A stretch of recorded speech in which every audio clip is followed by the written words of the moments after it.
Hello, Renee Flamand here still. On the dissolution of marriage and seeking advice for if you're going through something and it finally gets to the point that you think, I think we're heading for a divorce. We inevitably start to gather opinions. We talk to family, we talk to friends. Friends may come to you with trying to get answers on their divorce. So they're starting to gather opinions and information. I think it's natural. I think it's human nature. I really do. We want to know what other people think. Giving advice to friends can be very, very tricky on the topic of dissolution of marriage. It's a big, big deal, and it's become very prevalent in our society that people divorce. We must tread very carefully when approached with this topic from friends, or when approaching your friends in getting advice on divorce. You want to make sure that any advice you're getting or giving remains in a positive light. And you might say, well, how's it going to be positive? I've been married to this narcissist monster for 10 years. I'm finally thinking about leaving him. I just want to be told that it's okay. I understand that. However, as friends, if that's what you have seen with your friend, and they come to you and ask you for advice, we can't be too quick to say, and I don't want people to be too quick to say their marriage was a mistake. You may have had children with this person. Boom, it's not a mistake. No way. Sorry, you married exactly who you were supposed to yield you this brood of wonderful, loving children, and that's what you have to concentrate on, okay? So, but when people are quick to say that their marriage was a mistake, and then they have friends trying to chime in and say, that was a mistake, only two people know their own journey. Only two people. So, as friends, we have to try to remember a few things, okay? Your friend, if they're coming to you for advice, you have to remember your friend chose this person to marry. They did choose that person to marry. So if you disparage them, you're doing so to their choice. And you may even be doing so to the father or mother of their children. So we need to tread carefully, and unless your friend is in harm's way, I've always found, I get asked a lot about divorce because I had a good divorce. I get asked a lot. And I try to remain steadfast in my non-opinion opinion of what I tell them, because it is ultimately only those people's decision.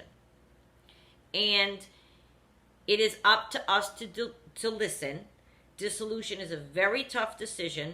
And as friends, it is up to us to be a support system, not to judge, not to convince them to stay because the guy's a nice guy, not to convince them to leave because the guy's a schmuck. It's her schmuck. It's a very tenuous decision when people are deciding to divorce or not to divorce. And I've always tried to encourage, regardless of which way they go, peaceful resolutions regardless of their decision. So if they decide to stay together, it is up to us as friends to support that decision. Now you may say, but narcissist, and he's been harming her, and this is awful. Okay, you have to figure out a way to try to point out to them, look, how are you feeling when he or she does this? And how do you think it's going to go in the future of your relationship? Do you think that it would be better if you had some semblance of order and healthiness that remains from your relationship going forward for your children? And would that be better served if you were apart? And do you think that you could work it out if you were together? We really do have to keep an eye on not strongly advising someone just get out. Because it's happened many times, and again, I'm 53, so I've seen it. You give advice, they stay together, and now you're the pariah friend. And not only that, if you keep giving advice that's definitive and against the core of what they're ready to hear or do, then that friend may find themselves feeling isolated and alone in that marriage, and they don't feel they can come to you because they feel your advice is going to be this. You always give the same advice. Leave the guy, blah, blah, blah. And I get it. If you see I've only advised one person in all of my years of being asked for divorce. I only advised one person, get out. And that's because the man was physically harming her. I said, get out. That's easy. Not to say narcissistic abuse is not abuse. It's just as bad. I'm sure, of course, we've learned that. We know that. But to say just get out to a friend when they're not ready will only bring about friction between you and your friend. And I'm not even worried about that because you can overcome that. What I'm worried about is for any person that's in the middle of deciding whether to divorce or not, feeling alone, that they can't go to their friend because when they did go to their friend, they were judged, told what to do definitively without any regard for feelings, history. And again, this is their choice. Even if the guy's a schmuck, he's her schmuck. It's her schmuck.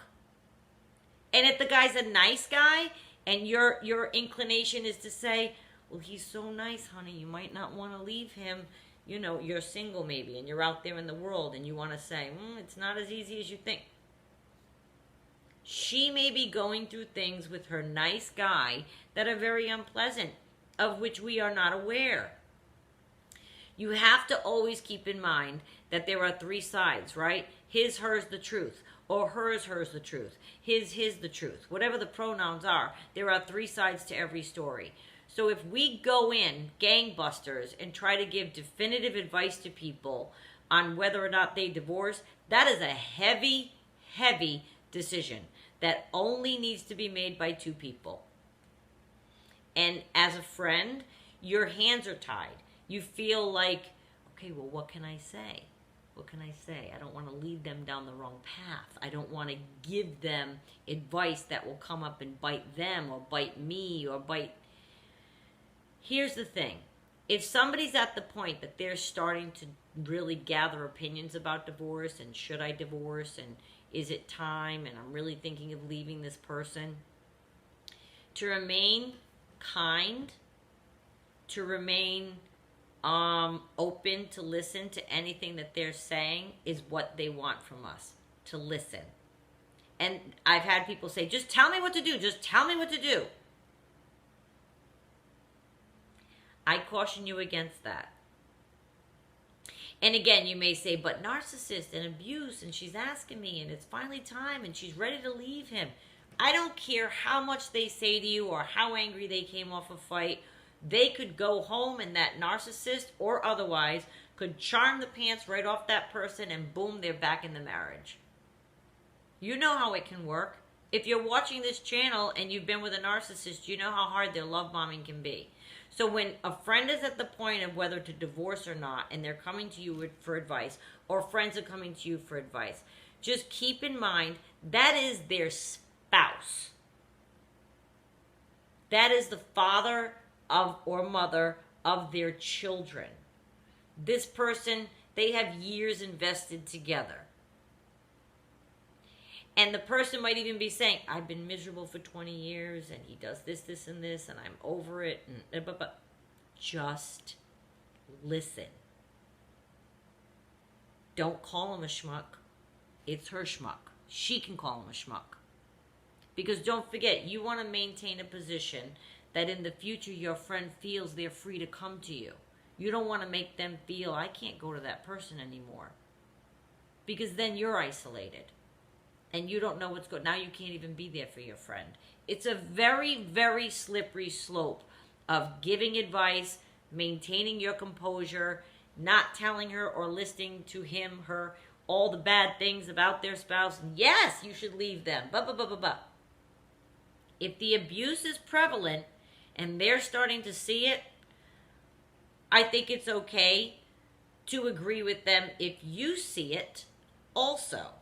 Like, in other words, yes, I did see that he did that last week. I did, yes. But you're just listening. You're just hearing. It's a very tough thing for you to start disparaging their spouse.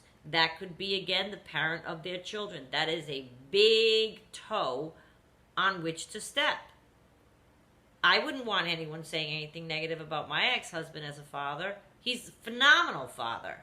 And that would have gotten me angry. I didn't really seek advice when I got divorced. I finally just did it. But people do. It's a very natural progression for people to seek out each other's opinions. And I just want to say to friends, when you're getting advice or giving it, please be kind to each other. It is not an easy time for anybody. It is not as cut and dry as you think. It is not as black and white as you think. Nobody knows what's going on behind closed doors or between two people except those two people. You don't really know how good that person might make your friend feel when they're on a good part of their marriage. And maybe the bad is really bad. It is only up to the two people in the marriage. So I encourage us all to be supportive of each other. That is what we need, whether their partner is narcissistic or not. The support is what we all need to give to each other. That's what we need. And that's what I want to see in the world, is that people have a place to go to seek advice, and then they also have a place to just be heard. I think that's the kindest thing that we can do for each other. So don't be so judgmental. That is not what friends are here to do. If you are approached for advice on divorce, or you're approaching someone for advice on divorce, try to filter out if they get a little angry or incessant about your partner. Maybe it's because they've seen your partner mistreat you. But don't let that be your opinion as to whether or not you should leave your spouse. It's a very personal decision, and only you can answer it. That's it. That's it. Only you. You and your spouse. It's nobody else's business. So I just wanted to mention that so that friends going forward, we can all be supportive of each other. That's it.